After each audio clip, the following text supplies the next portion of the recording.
What were the biggest takeaways between the Sixers and the Wizards? Who was the player of the game? Here's everything you need to know about the Sixers' latest W. All that and more on the latest Sixers post-game live.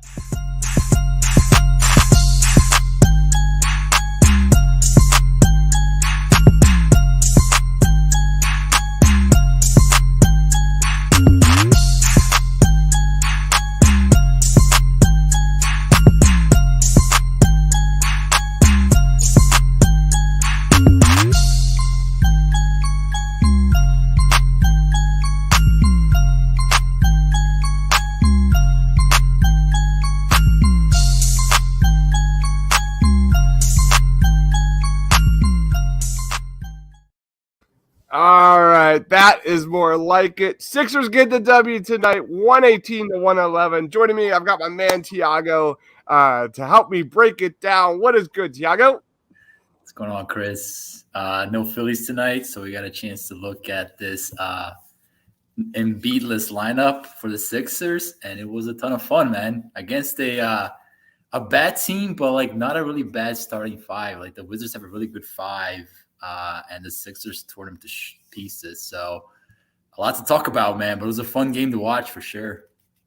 Yeah, second Embiid-less game here, and I think back-to-back games where this is fun, Tiago. This is fun basketball. When the Sixers go small, I think the fans reap the rewards. We were talking before. I don't know how much that means to championship-worthy basketball, but in terms of entertainment value, it is definitely a step up in the right direction. Let's jump right into James freaking Harden. He had 23 points, 17 assists, 2 steals.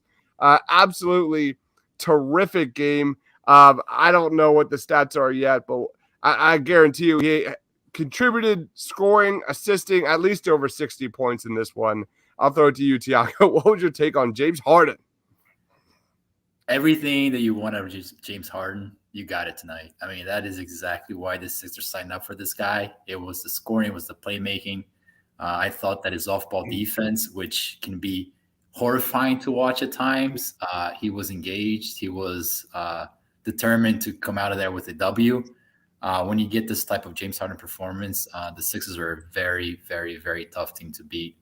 I think offensively, what you're seeing is the evolution of one of the better isolation scorers in the NBA, even this year, because what you're seeing, and we can talk about this in more detail, is their teams are horrified at James Harden isolations in the perimeter, what comes out of that is what we saw tonight, was a ton of traps, doubles, trying to get the ball out of his hands as quickly as possible.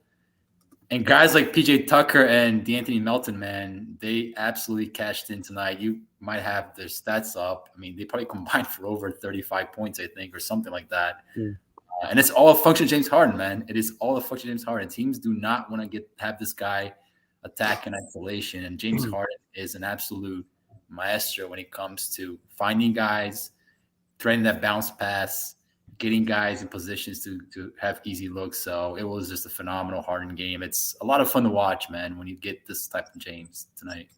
Yeah, I fully agree. I want to touch on that, but real quick, some comments.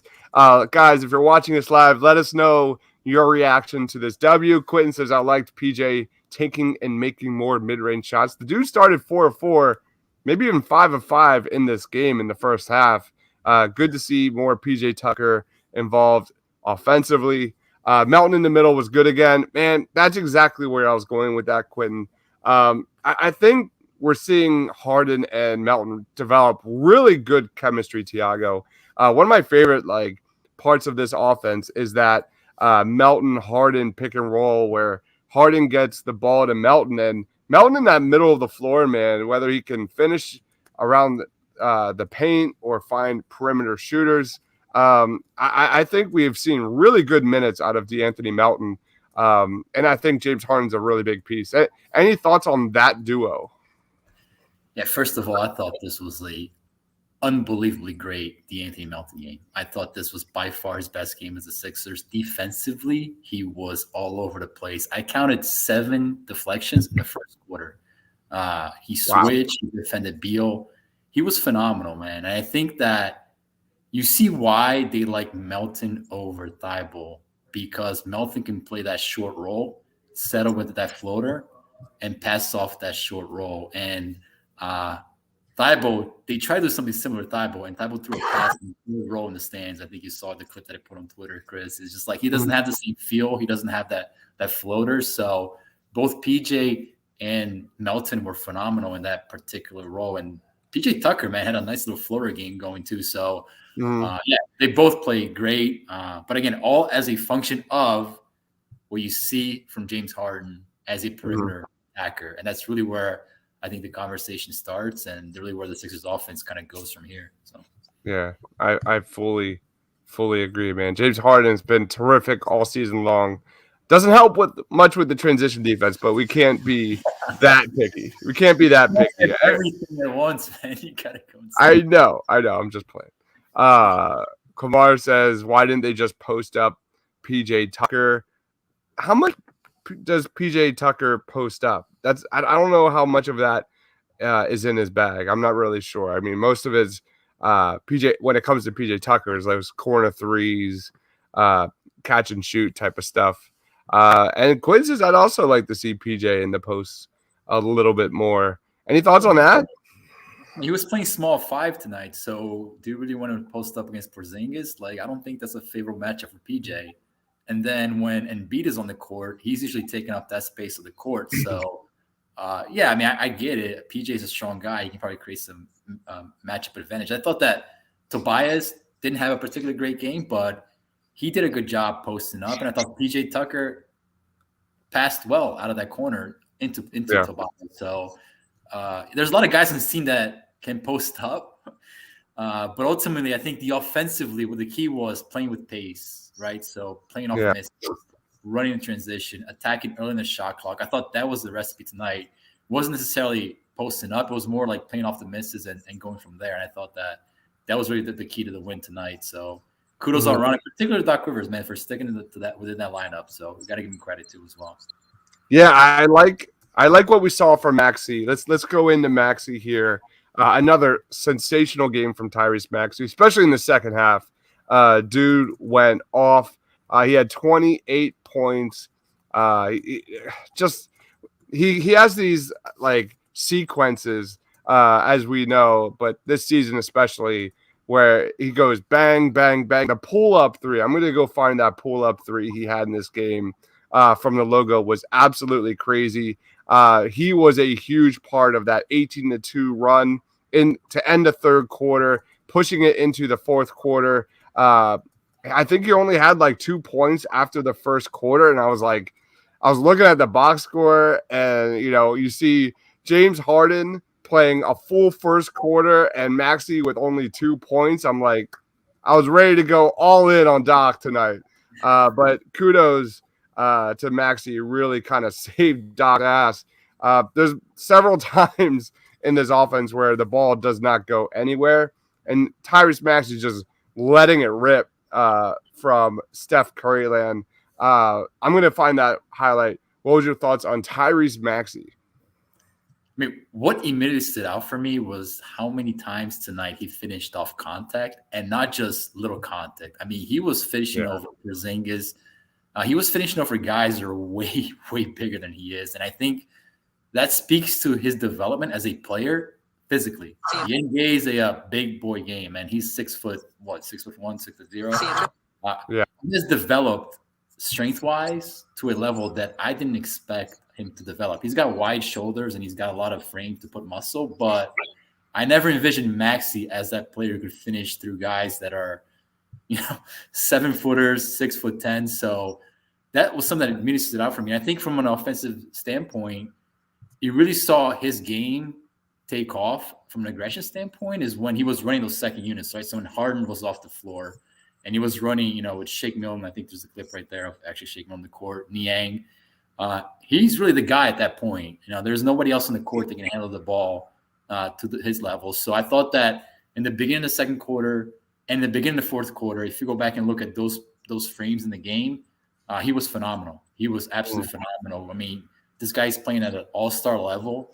His touches are going up offensively from last year. You can clearly see that Sixers want him involved in the offense more than they've had in the past. And he's just a matter of him delivering. Right now, he's delivering, man. The last 3 games, he has been absolutely phenomenal. So another good game for Maxey for sure. Here is Maxey from the logo right here. Just absolutely ridiculous. Look at this pull up.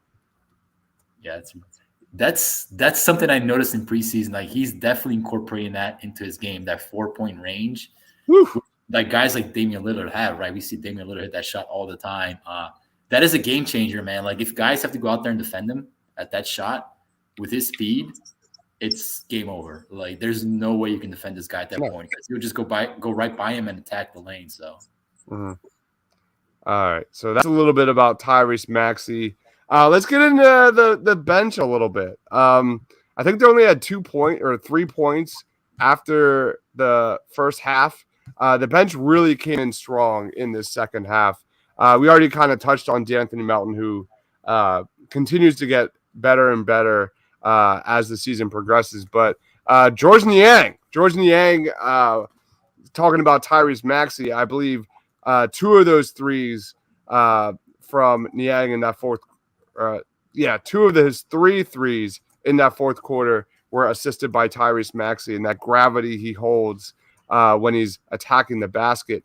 And then I believe Georges Niang was 4 of 4 in the second half from 3-point range. And then you saw Montrezl Harrell. Who the heck? Your guy. Kidnapped Montrezl Harrell. No. Your guy. But he showed us something that we haven't seen in quite some time, and that was rim protection, contesting shots in the paint. Definitely shocked me just a little bit. Just quick thoughts on the Sixers' depth tonight, man. I thought that it's good to see Thibault back in the rotation. I was looking at some numbers today just to get a feel for why Thibault's not playing. There's really no reason why Thibault shouldn't be playing. Defensively, the Sixers are an exponentially better defensive team with Thibault on the court. I understand he does some wild things out there that drives you absolutely crazy, including defensively, like fouling people when he doesn't have to. But when you're playing with Harden and Maxey in the backcourt, you need guys like Thibault out there, man. Period, flat out. And he caused a lot of havoc, caused a lot of turnover. I'll tip my cap out to Montrez. I thought that he was really, really good.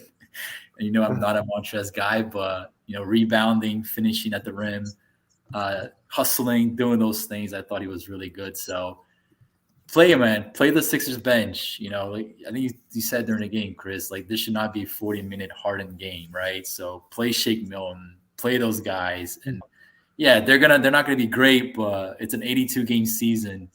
And these guys should be playing more than they have been early in the year. So, yeah, overall, pretty good performance. And I think if you look at the box score, they're all pluses, which tells you that they were good for the most part. Yeah, Matisse Thybulle was a +5 in 16 minutes in this one. This is one of your clips here that you tweeted on your Twitter account. This was right after poking 2 people, Wizards, from behind and generating 2 steals. So this is like the really good, and then this is some of the really bad that, Matisse Thybulle, you just got to live with, man. This is just – it is what it is. I'm a sucker for, like, moronic plays. I love them. Like, bad pass. You know what that reminds me of? Like the Andre Drummond, when he would, like, do those behind-the-back passes and things like that. Like, what are we doing here? I just laugh because I just think it's funny. Like when it happens in the playoffs, you're like, get him out. Just get him out. Yeah. All right. So let's move on to player of the game, man. Who's your player of the game? Yeah, I mean, it's got to start with James Harden. I think that 17 assists, whatever, 20-some points, aggressive. He may be the best bounce passer in the NBA. I don't know if you've noticed that from any other player. I mean, his ability to manipulate guys with his eyes and thread that bounce pass in like really tight windows. Like, you're talking about a short roll where there's 2 guys, it's a compressed space, there's multiple bodies, and he's not even looking at his target. His ability to like make that pass consistently is unbelievable. And I always envisioned Harden as a great playmaker, but during his time in Philadelphia and watching him more closely, I am very, very impressed by how he's able to generate offense for others in very, very tight space. And I thought that tonight, if you go back and look, it is a classic example of Harden really doing those things at a high level. So overall, I thought James Harden, man, I love these type of games from Harden, man. Phenomenal, absolutely phenomenal. Yeah, I'm just gonna roll with Tyrese Maxey, and he's getting to the point now where every time he shoots or has a wide open shot from three, I'm expecting it to go in. Like it's amazing his development. With his shooting, it's pretty remarkable. Quentin says, should someone else get House's minutes? It's got to be Thibault, correct? Yeah, I think Thibault should get some of it, but I like House. Like, I'm not against House. Should he be playing 30 minutes a game? No. But guy who can fight off screens defensively, defend multiple positions. You notice how more switchable the Sixers defense is with guys like House, Melton, and those guys. So, yeah, you want to keep him out there. But I think his minutes should be around 15, 20.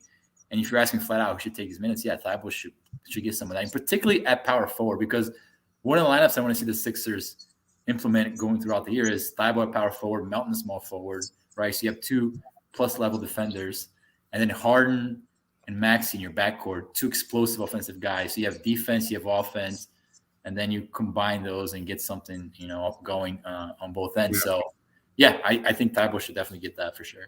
Yeah, I fully agree. Quinn says player of the game is the New York Giants punt returner. Love it, man. Let's do it. Let's talk about Paul Reed. No Embiid again, and no B-ball Paul again. He played 2+ minutes in this one. He was a +4. He did have a steal. I thought he looked good defensively when he was in, and the Sixers actually went on a run, and I thought he was a big piece of that. And then he went out, and you saw a Wizards quick run. What are your thoughts on B-ball Paul just getting relegated to the back end of this bench, man? What are your thoughts?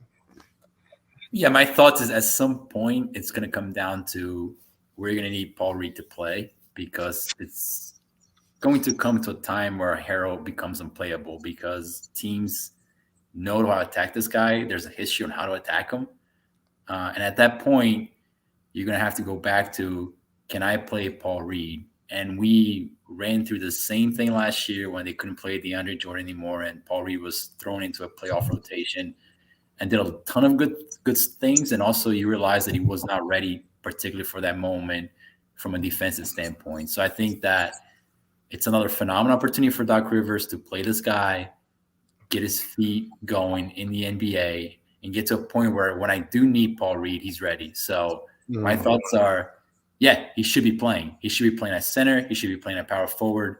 They should be trying this guy in multiple positions because he's a high-level disruptor on defense. And Doc Rivers refuses to do that, and it's going to come back to bite him in the ass. It did it last year, and it happens every single year with Doc Rivers, so I would not be surprised if we get down to that same point again. There's a reason why they pay this guy. There's a reason why they want this guy on their roster, because they see the value in him. When I say they, I mean Sixers management, not Sixers coaching. So, yeah, he should be playing, absolutely. Is it a Doc pride thing? Because I just don't get it. Like, he does everything you ask him to do in the playoffs. There's clearly an opportunity for him to get time tonight. I think the point of this, like, first half of the regular season has to be Doc Rivers playing around, experimenting with different lineups. And I understand that he doesn't have the best synergy with James Harden right now. But like you said, like, this is the time to work on those things. I just don't understand it. I truly don't. I say a pride thing because, like, I feel like you go back to last year and he was dead wrong about Paul Reed. He was. Yep. And now he's refusing to kind of admit that yet again. He needs to get out there, man. He needs to get out there and grow and develop, figure out his role alongside James Harden and Tyrese Maxey. It is frustrating for me to watch as a B-ball Paul fan. Yeah, I mean, I wrote about this in that Doc Rivers article. Like, Doc will find all the reasons not to play young guys, and he will find all the reasons to play his vet. So it's a hypocritical way of looking at the way you structure your lineup. I mean, there are teams out there, teams like Miami, teams like Toronto, who will find all the reasons to play their young guys. And they benefit as a result. I mean, you look at their roster, they're loaded with young kids who, yeah, they make a ton of mistakes, but come playoff time, they're ready to go. The Sixers faced a team last year, and they got eliminated by a team with like 7 undrafted free agents. So it's a philosophy question. Doc doesn't believe in youth, clearly. I mean, outside of Maxey, but there's his projection is undeniable. His play is undeniable. You can't keep the guy off the court.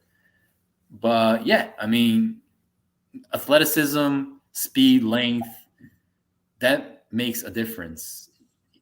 Defense to offense, that's a way that you can structure your team. And Paul Reed can definitely help you in all those areas.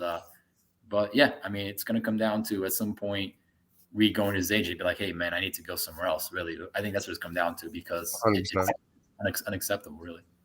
Yeah, you look at Doc playing his vets. There it is. Kudos to Tyrese Maxey for making Doc do something out of the norm and playing so well that he had to play Tyrese Maxey. Right. But that's really what it comes down to. PJ Tucker playing 32 minutes. Tobias Harris playing over 34 minutes. James Harden over 37 minutes. So there it is. It's definitely tough to watch, but Paul Reed deserves some time to just learn his role within this offense and defense. So let's wrap it up, man. Final thoughts on the game, and we'll do plugs. Yeah, I mean, I love the game overall. I think these are the games that you really get excited about because you see alternatives building up within the Sixers roster. So it's not just the starting 5 playing 40 minutes and running Washington off the court, right? You don't have Embiid. You got to figure out solutions and alternatives to how you're going to play. So I love watching these games because you see those alternatives come into play. Now, will they play out during the course of the season when Embiid is on the court? The Sixers are one of the lowest paced teams, the lowest paced team in the NBA. And you see it tonight. I mean, tonight they're running up and down the court. They're getting easy buckets. So you hope at some point they reach a balance between playing slow and playing fast. And I think the tape is out there for them to do that with this lineup they found with PG at the 5. So hopefully that continues. Yeah, that's it. We talked about that last postgame. Was like, I think it's beyond obvious that the Sixers look so much better running the offense through James, pushing the tempo. It's just, it's not a bad problem. I'm not complaining. So don't say that. I mean, you have Joel Embiid, who's should have been in the MVP. And I think it's just up to Doc to figure out what that balance is. And I'm not saying that this is all Joel Embiid's fault. I'm not saying that, but they got to figure it out because, like you said, Tyrese Maxey is ready to break out. You know, he needs that opportunity, whether that means coming off the bench or what. Like, we need Doc to kind of get creative, and that's what I want to see. And that kind of stems into the whole Paul Reed thing as well. They're all interconnected. Like when you're running James Harden out there for 37 plus minutes in an October game against the Washington freaking Wizards, like that's what I'm talking about. Like this is the perfect opportunity to do something like that, right? Are you saying that 33-year-old James Harden should not be playing 37 minutes in October off injuries in the past and a history of leg injuries and whatnot? Is that what you're saying? Like I don't like against the Wizards, like just give the ball to Tyrese Maxey and let him go. Just let him go. Give James the night off just a little bit less. I'm not complaining because I thought he was sensational tonight. But it's these moments that add up at the very end of the season, 100%. Yeah. All right. So that wraps it up. Plugs, man, before I do mine? Yeah, man. I've been looking at some trends within the Sixers, and there's a lot to look at. First of all, I want to get some ideas around Maxey running 2 more miles than any other NBA player so far this year. I was looking at some stats, and I was like, how is Maxey running 2 more miles than any other NBA player? That's something I want to write about. Also want to write about Embiid. Elbow touches have gone exponentially up. Obviously, it functions Harden, so Harden gets trapped in the perimeter. He's got that pick and roll gravity, and B's being a beneficiary of that.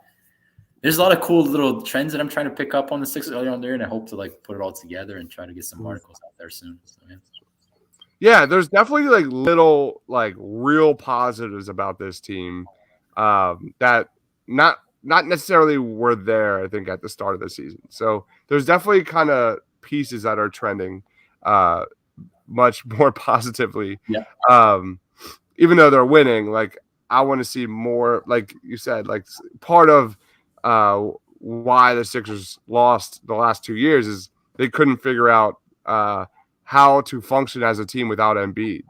Yeah. And I think there's something real happening, whether that's Harden and Maxey, and I think there's potential there.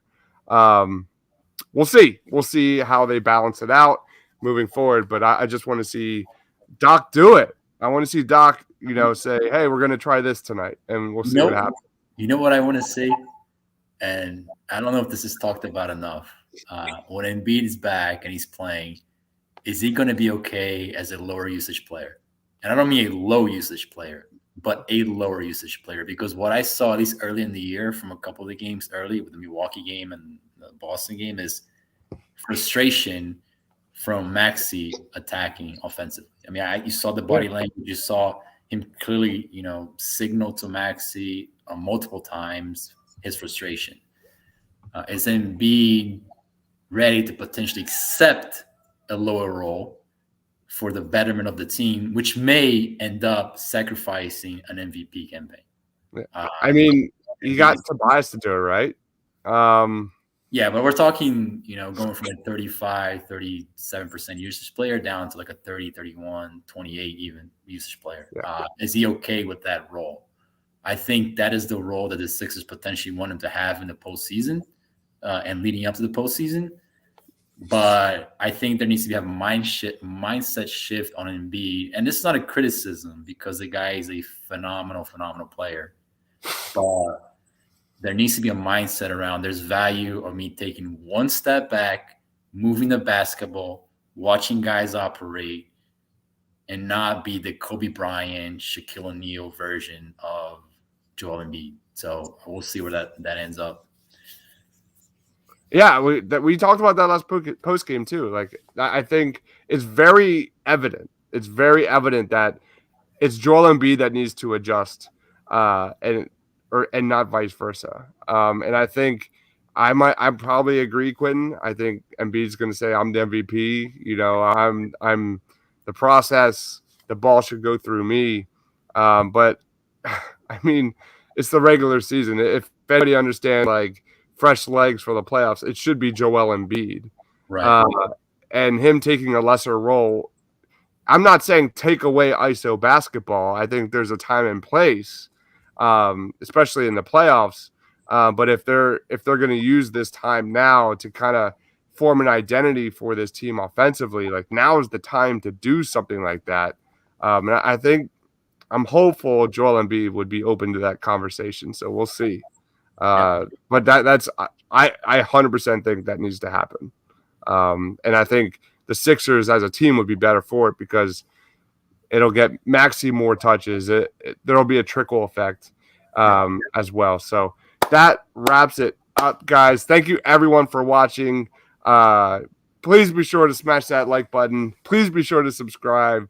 I don't know what the heck is going on this week, man. Sixers, Phillies, Eagles is going to be absolutely pure chaos.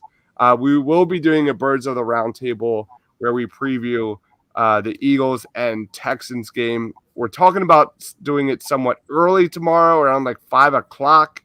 We'll see if that happens or not. If it doesn't, it'll probably be 8 o'clock. Breaking down the top matchups to watch and stuff like that. The Eagles are just going to roll over the Texans. I was looking in the Texans today. They're pathetic, man. They're like their run defense is absolutely atrocious. I just do not see.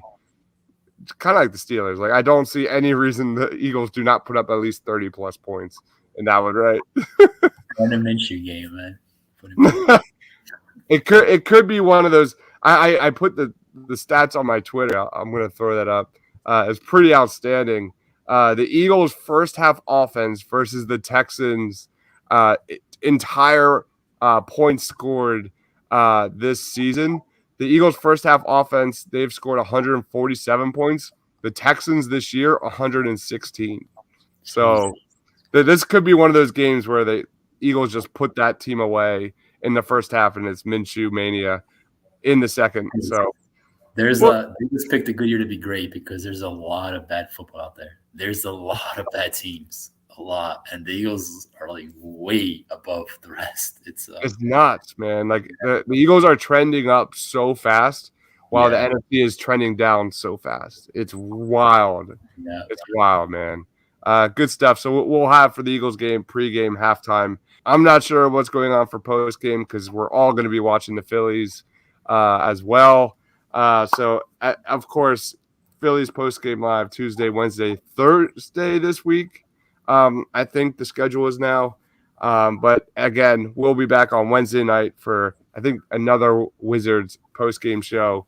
Follow my man Tiago over there on Twitter at TiagoPHL, one of the best Sixers Twitter followers, period. We have a new co-host for Sixers postgame live that'll be revealed. Yep. And he will probably have his debut on Wednesday. So be on the lookout for that. Mark Zumoff. I would die. I would literally die. That I got to interview Mark Zumoff, and that was by far the most anxiety-filled interview I've ever done in my life. Like, I look up to that guy so much. Yeah, awesome. Yeah, I geeked out so hard on that one. I never practiced more for any interview ever. more than that Zumoff interview. Yeah, he seems like a guy. Fun fact, I was literally preparing my questions. I never do that, Tiago. I never do that. Unless it's like a crazy name in the NFL draft, I'll have to like kind of go over it like 1,000 times, or the NBA draft. Mamu Skidishvili or whatever his name is. It's great because then you get the parent or Twitter account saying like, "That's how you actually say my son's name." I'm like, I'm sorry, I didn't know you were watching. Yeah, I practiced so much, but anyway. I gave him the link to join that interview, and Zumoff showed up like 30 minutes early. And we just talked. We were talking about my job, like I work in the field of autism and ABA and things, applied behavior analysis and things like that. And he was like so interested. It was like it was just crazy. It was just crazy. Oh wait, we have a comment. Eagles post game will be the next day at 10 a.m. There it is. Thanks, Al. All right. Yeah, just crazy week, guys. Be sure to subscribe. Follow my man Tiago on Twitter. I am Dobbs, Mr. Crockpot for Tiago, for myself. We'll see you on Wednesday for the next Sixers game. Stay awesome, everybody.